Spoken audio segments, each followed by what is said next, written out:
विद्यार्थी रक्तबंबाळ होऊन रस्त्यावर पडले असतात, मुलींची पोलीस छेडखानी करतात, ती चित्र आपण पाहिली आहेत.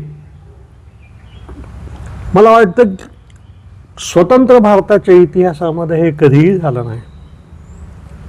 इथं संयुक्त महाराष्ट्राचं आंदोलन झालं, तिकडे शेतकऱ्यांचं आंदोलन पंजाबात झालं, 750 शेतकरी मेले. पण त्याही ठिकाणी अशा तऱ्हेची निर्मम लाठी हल्ला किंवा पोलिसांचे अत्याचार झालेले आपण पाहिले नाही. एक तर अत्याचार करणाऱ्यांचा जो वर्ग आहे तो हृदयशून्य असला पाहिजे आणि संवेदनाहीन असला पाहिजे. कुठली तरी एक महिला म्हणाली, ज्याला आपली बायको सांभाळता येत नाही तो देश आणि या देशातली मुलं कशी सांभाळणार. मी त्या व्यक्तिगत गोष्टीत जात नाही, पण या स्थितीचा संबंध केवळ शिक्षणाशी आहे असं मी मानत नाही. त्याच्या मागे जावं लागणार आहे. आज जे शिक्षण या देशामध्ये दिलं जाते आहे, या शिक्षणामध्ये आपण आता ऐकलं आहे, सगळे सांगत आहेत, या देशामध्ये 1.25 लाख शाळा बंद झाल्या. 94 अभियांत्रिकी महाविद्यालये बंद झाली. जी खाजगी महाविद्यालये आहेत त्या महाविद्यालयांमध्ये प्रवेश घ्यायला मेडिकलच्या 1-1 कोटी रुपये द्यावे लागतात. खाजगी शाळा ज्या आहेत प्रायव्हेट, त्या बालक मंदिरातल्या प्रवेशाला 1 लाख रुपये घेतात. बालक मंदिराला 1 लाख रुपये द्यायचे, महाविद्यालयाला 1 कोटी रुपये द्यायचे. ही स्थिती काय सांगते? या स्थितीकडे कोणाचं लक्ष नाही आहे म्हणून मी या प्रश्नाकडे लक्ष वेधतो. ही स्थिती हे सांगते की यापुढे या देशातली गरीब माणसं शिक्षणच घेऊ शकणार नाहीत. गरिबांची पोरं शिक्षण घेणारच नाहीत. शिक्षण कोण घेतील? मंत्र्यांची पोरं घेतील, उद्योगपतींची पोरं घेतील, जे राजकारणात राहून श्रीमंत झाले ते घेतील, आणि जे शासकीय नोकऱ्यांमध्ये आणि आरंभापासून पूर्वापार श्रीमंतीत जगत आले उच्चभ्रू ते घेऊ शकतील. बरोबर. या देशात 80 कोटी लोक रेशनच्या धान्यावर जगतात ना. मग 80 कोटी जे लोक रेशनच्या धान्यावर जगतात त्यांनी तसंच राहिलं पाहिजे, आणि उरलेल्या 20% लोकांनी वैभवात जगलं पाहिजे. हा विषमता टिकवण्याचा मार्ग आहे. म्हणजे हे आंदोलन केवळ शैक्षणिक म्हणून मी त्याच्याकडे पाहत नाही. हे विषमता टिकवण्याच्या प्रवृत्तीविरुद्ध समाजामधल्या सामान्य तरुणांनी उभं केलेलं आंदोलन आहे असं मी पाहतो. ग्रामसी नावाचा, अँटोनियो ग्रामसी नावाचा एक तत्त्वज्ञ झाला. तो इटालियन कम्युनिस्ट पार्टीचा अध्यक्ष होता. तो तसा मार्क्सचा अनुयायी होता, पण त्यांनी मार्क्सला खोडून काढलं. तो म्हणाला की भांडवलदार मजुरांचं आणि समाजाचं शोषण करतात आणि त्याला दरिद्री ठेवतात आणि मग समाज त्यांच्या विरुद्ध क्रांती करतो. हे खोटं आहे, असं होत नाही. मजुरांनी क्रांती कुठेही जगात केली नाही. रशियातली क्रांती पराभूत सैनिकांनी केली आणि बेकार लोकांनी केली. चीनमध्ये लाल सेनेने केली. मजुरांची क्रांती होतच नाही. माओ त्से तुंग तर म्हणाला की शेतीप्रधान देशामध्ये मजूरच नसतात, कारण उद्योगच नसतात. मग अशा ठिकाणी कोण क्रांती करेल? तर माओ असं म्हणाला की अशा ठिकाणी खेडी शहरांविरुद्ध क्रांती करतील, कारण खेड्यांचं शोषण शहरं करतात. कच्चा माल खेड्यात तयार होतो, तो पक्क्या व्हायला शहरात येतो आणि तो पुन्हा मोठ्या किमतीत खेड्यांना विकला जातो. म्हणून इथं शहरं शोषक असतात आणि खेडी दरिद्री असतात. म्हणून गांधी खेड्यांचं ग्रामराज्य जे म्हणायचा ते खरं आहे. आता या ठिकाणी ग्रामसी असं म्हणाला की ही गरीब माणसं आपल्यावर होणाऱ्या अन्यायाविरुद्ध उभी का होत नाहीत? ती यासाठी उभी होत नाहीत की या गरिबांना आपले शोषक दिसतच नाहीत.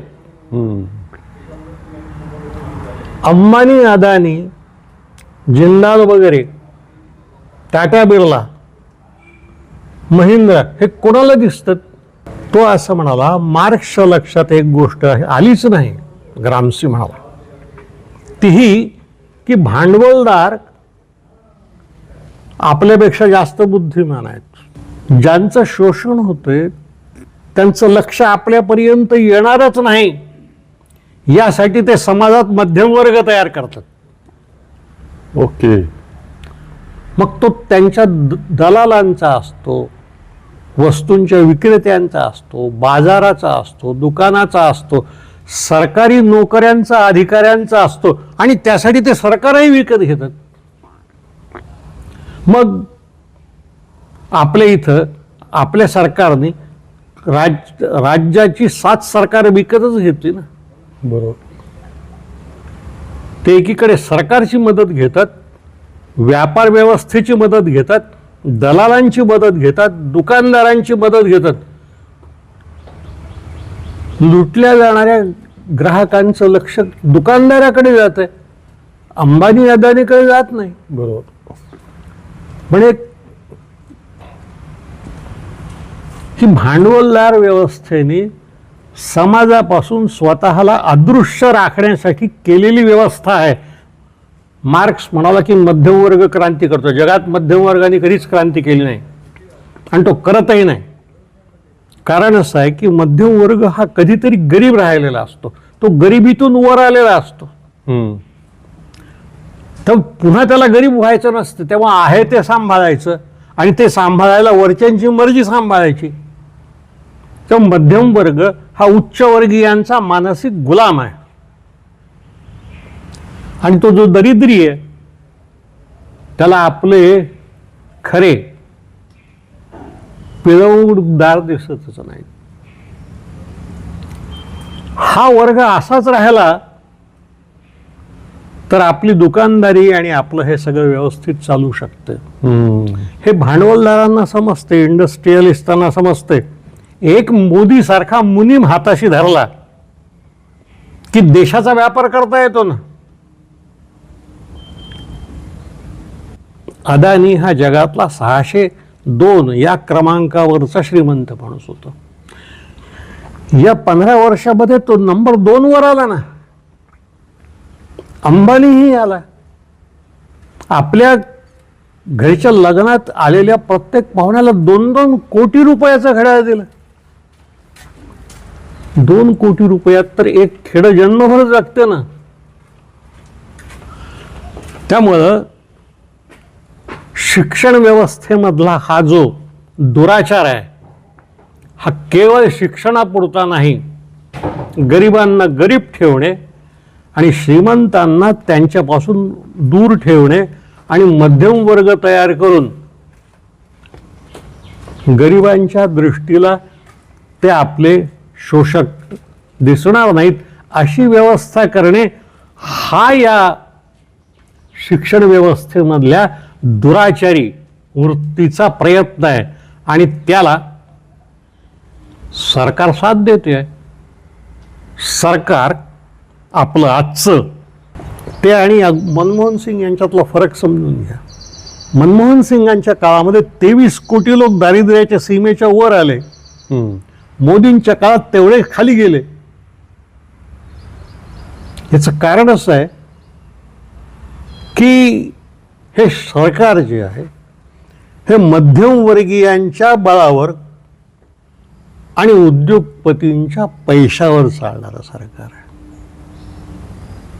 त्यामुळे उद्योगपतींना एका बाजूला धरून ठेवायचं आणि संघासारख्या संस्थांमधून मध्यम वर्ग धरून ठेवायचा.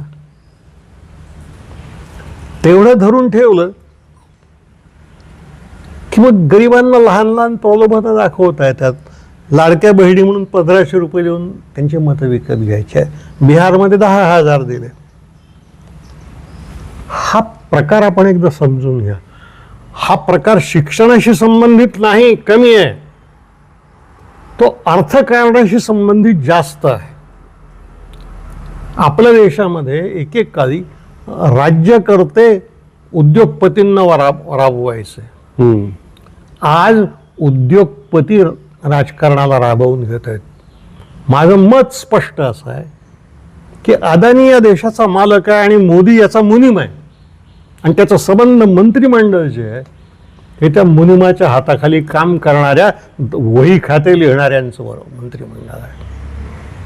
हा एक भाग. या उद्योगपतींना साथ देणारी दुसरी एक आणखी संस्था आहे जगात आहे, आणि आपल्या देशात तर फार मोठी आहे, आणि ती म्हणजे धर्म आहे. हा जो गरिबांचा वर्ग आहे ना, याचं लक्ष मोदीकडे नाही आहे, याचं लक्ष रामाकडे आहे. रामाकडे आहे.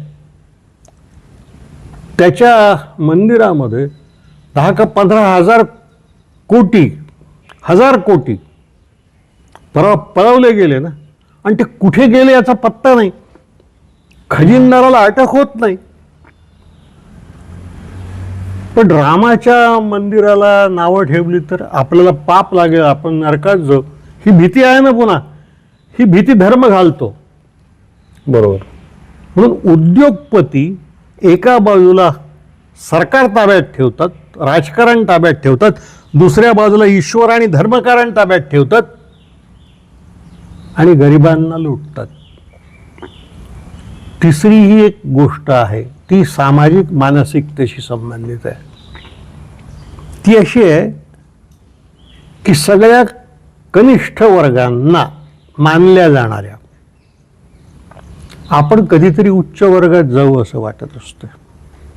म्हणून आपल्याकडे ते फालतू लोक बोलताना असं म्हणतात, एखाद्या दलित समाजातला मुलगा चांगला झाले लेखाचे ब्राह्मण असं म्हणतात. ही जी वृत्ती आहे ना, ही म्हणण्याची वृत्ती वाईट आहे, पण त्यांनी ब्राह्मण वर जाण्याची वृत्ती जी आहे त्याला मी सलामच करतो. माणसं मोठीच झाली पाहिजे ना. आज कन्ना मल्हारी नावाचा मुलगा येतोय, माडी या जातीतला मुलगा, त्याला मराठीही येत नव्हतं, MD झाला, 2दा सिव्हिल सर्जनच्या नोकऱ्या नाकारल्या त्याने, आपल्या बळावर मोठा झाला. अभिमानाचा विषय. अरे आपली गरीब माणसं, आपली दलित माणसं, आदिवासी माणसं, रिक्षावाल्यांची मुलं जर मोठी झाली तर तुम्हाला आणि मला आनंद होईल. बरोबर. पण ही जर मोठी झाली तर मग हे आमची स्पर्धक होतील. अशी असूया असणाऱ्यांचाही एक वर्ग आहे समाजामध्ये. आणि पुन्हा एक मानसिकता लक्षात घ्या. मध्यम वर्ग आणि उच्च मध्यम वर्ग आणि श्रीमंत आणि श्रीमंतांचा वर्ग, राजकारणी नेते आणि त्यांचा वर्ग, यांच्यातली आणि गरिबातली मानसिकता एक, यातला फरक आहे. वरच्या वर्गातली मुलं आपल्या आईबापांच्या पावलावर पाऊल टाकून चालतात. राजकारणातलं उदाहरण सांगतो. तुम्ही कोणत्याही पुढाऱ्याला विचारा, तू या पक्षात का आहे, तर तो सांगेल की माझा बाप त्या पक्षात होता म्हणून. उद्योगपतींची मुलं उद्योगपती होतात, सरकारी अधिकाऱ्यांची मुलं सध्या सरकारी अधिकारी होतात. पण गरिबांच्या बाबतीमध्ये असं आहे की ती मुलं बापाच्या पावलावर पाऊल टाकून चालत नाहीत, ती पुढे जातात आणि बापाला आपल्या मागे नेतात. आदिवासींमध्ये, दलितांमध्ये, गरिबांमध्ये समाजाचं नेतृत्व तरुण पोरं करतात. इकडे बाप करतात, आई बाप करतात, पूर्वज करतात, कारण ते त्या जुन्या संस्कारात वाढलेले असतात. ही पोरं तो संस्कार नसलेली असतात, त्यामुळे ती स्वतःच्या मनानं मोठी होत असतात, म्हणून ती स्वतंत्र वृत्तीची असतात. आणि त्या मुलांचा त्या समाजातल्या लोकांना अभिमान वाटतो. हे मी पाहिलंय, मी आदिवासींमध्ये 12 वर्ष राहिलोय. म्हणूनही गरिबांच्या पोरांनी शिकू नये, त्यांनी मोठं होऊ नये. त्यांनी विचार करू नये, स्वतंत्र विचार करू नये. ही जी मानसिकता सत्ताधाऱ्यांची आणि उद्योगपतींची आहे, ही मानसिकता या सगळ्या आजच्या शैक्षणिक दुरवस्थेला कारणीभूत आहे. की आम्ही नाही शिकू देणार तुम्हाला, आम्ही नाही शिकू देणार, आम्ही तुमच्या शाळा बंद पाडू, तुमची कॉलेजेस बंद पाडू, महाविद्यालय बंद पडतायत ना, हो, महाविद्यालय बंद पडतायत. खाजगी उद्योगपतींच्या शाळा कशा चालत आहेत? कारण ते सरकारला आणि सरकार पक्षाला वर्गण्या देतात, मोठमोठ्या देणग्या देतात. म्हणून सत्ताधाऱ्यांना देणग्यांच्या भरवशावर ताब्यात ठेवायचं आणि धर्मश्रद्धेच्या नावावर समाजातला मध्यमवर्ग आपल्या ताब्यात ठेवायचा, ही मानसिकता आहे. आपल्या देशात समाजवाद वगैरे काही नाही. समाजवाद हा लाडका शब्द आहे. माझं तर मतच आहे की समाजवादी कविता आहे. आपल्या देशात भांडवलशाहीच आहे आणि भांडवलशाहीचं रक्षण करणारे लोक सत्तेत बसले आहेत. मी तुम्हाला एक उदाहरण सांगतो. आमच्या सुरजागडला जिंदाल खाण खोद होते, तर मग आदिवासी विस्थापित होत आहेत. ते बिचारे लढत आहेत, ते पाण्यात उभे राहत आहेत, नदीत उभे राहत आहेत. त्यांच्यापासून या उद्योगपतींच्या उद्योगांचं रक्षण करायला सरकारने निमलष्करी लष्कराचे लोक ठेवले आहेत. सरकारने गरिबांना संरक्षण द्यायचं की धनिकांना संरक्षण द्यायचं? तुम्ही बघा ना, एक आज 2-3 दिवस झाले येत पुढे की त्या बायका नदीमध्ये गळ्या इतक्या बुडून बसलेल्या आहेत बिचाऱ्या की नका नेऊ इथून रस्ता. उत्तराखंड, मध्य प्रदेश, नका नेऊ रस्ते. पण त्यांना चिरडून टाकतील हे लोक. 300 खाणी होणार आहेत गडचिरोली जिल्ह्यात येत्या 2 वर्षात. त्याचा खंदक होईल ना, तर आदिवासी कुठे जातील? मग ज्यांचा विकास करता येत नाही त्यांना हाकलायचंच. ही जी व्यवस्था आहे, या व्यवस्थेकडे कुणाचंच लक्ष जात नाही. अरे शाळा बंद पडत नाही आहेत, त्या पाडल्या जात आहेत. त्या का पाडल्या जात आहेत? तर तुमच्या मुलांनी शिकू नये म्हणून पाडल्या जात आहेत. बरोबर. आमचा जो ज्या कन्नामडावीची मी गोष्ट सांगितली, त्यांनी 2दा सिव्हिल सर्जनच्या आलेल्या नोकऱ्या लाथाडल्या आदिवासींची सेवा करत दवाखान्यात. पण त्याच्या मुलाला मेडिकलला ॲडमिशन मिळालं नाही या देशात. तो युक्रेनला गेला मेडिकलची ॲडमिशन घ्यायला, तिथं शिकतोय तो. हे कधीतरी आपण समजून घेतलं पाहिजे. निदान मध्यम वर्गामधला जो विचार करणाऱ्यांचा वर्ग आहे त्यांनी हे समजून घेतलं पाहिजे की हे शिक्षणाचं जे चाललेलं आहे हे केवळ शिक्षण बुडवण्यासाठी नाही, हे श्रीमंतांची श्रीमंती सुरक्षित करण्यासाठी आणि त्यांच्या श्रीमंतीकडे दरिद्री माणसांचं लक्ष जाऊ नये यासाठी आहे. पेट्रोलमध्ये इथेनॉल का मिसळलं जाते? 1 लिटर इथेनॉल तयार करायला 3000 लिटर पाणी जाते. पाणी गेलं तर कोण मरणार? एका उद्योगपतीची बायको जी पाण्याची बाटली विकत घेते, त्या बाटलीची किंमत 70,000 रुपये. मी त्याचं नाव घेत नाही आत्ता. तर 70,000 रुपयाला पाणी घेऊ शकतो एक बाटली. तुम्ही मी नाही घेऊ शकत ना. त्यामुळं भैया, या प्रश्नाच्या मूळ बाबीकडे अजूनपर्यंत समाजाचं नाही, मीडियाचं सुद्धा लक्ष गेलेलं नाही. हे शिक्षण सुधारण्यासाठी लढत आहेत पोरं, याचं कारण त्यांचं लक्ष तिथपर्यंतच आहे. तर पदव्या घ्यायच्या आहेत बिचाऱ्यांना, बरोबर, कारण त्याशिवाय नोकऱ्या मिळत नाहीत. पण पदव्या घेतल्या तरी नोकऱ्या मिळत आहेत का? नाही मिळत ना. इंजिनिअरिंग कॉलेजेस का बंद होत आहेत? तरी ते शिक्षणासाठी लढत आहेत. निदान आम्हाला चांगलं शिक्षण द्या. पण तुम्ही शिकाल, तुम्ही आमचे स्पर्धक व्हाल. काही स्वतंत्र विचारच नको आहेत कोणाला. काही स्वतंत्र विचार हा आपल्या विरुद्ध जातो. म्हणजे व्यवस्थेच्या विरुद्ध जातो. आणि व्यवस्था काय आहे ती ही अशी दुरवस्था आहे. पण या दुरवस्थेमध्ये जे सुखी आहेत त्यांना ही दुरवस्था व्यवस्था म्हणून कायमच टिकवायची. हा या प्रश्नाचा खरा गाभा आहे.